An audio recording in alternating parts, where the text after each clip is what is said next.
So Nate, a couple of things, right, for our listeners, right? Some people contemplating moving to Boston.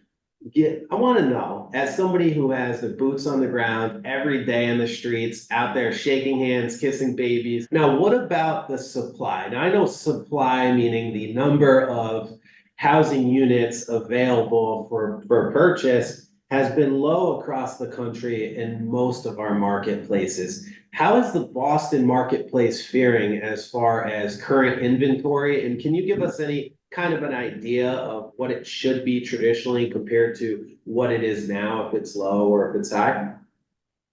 Definitely. And I mean, there's a couple of different sectors of the market that I'll kind of touch on. And those would, for the sake of the podcast, I'd say condos and single families. Those would be the most common. Obviously, we have multifamily and commercial.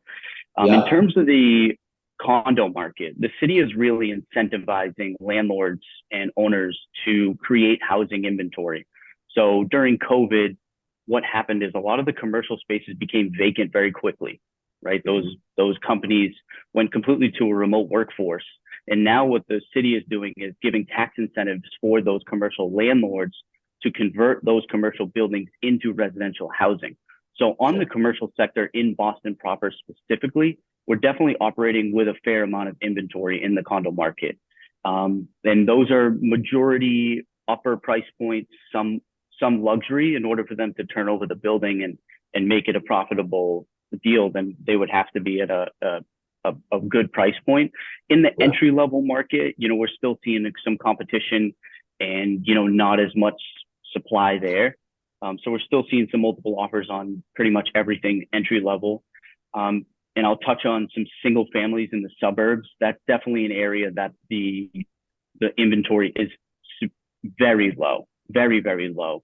Do not be surprised if you pop into an open house on a weekend, Saturday, Sunday, and you're bumping into other people at the open house, especially at an entry level price point. And that really differs from market to market. Let's talk about entry level pricing, right? So like entry level pricing here in the Rhode Island market is, roughly about 400, 450, give or Sure. take. What does entry level pricing look like in the Boston market? On a general scale, Amelia, where we have, neighborhoods that differ drastically, like we have Hyde Park and we have Beacon Hill, where those would be completely different neighborhoods. But on an average scale, I'd say about 600,000 to 700,000 on a condo scale could get you into something nice for your first home. All right, and like 600,000 or 700,000 for your first home or entry level. Is that a one bed, a two bed? What typically is that?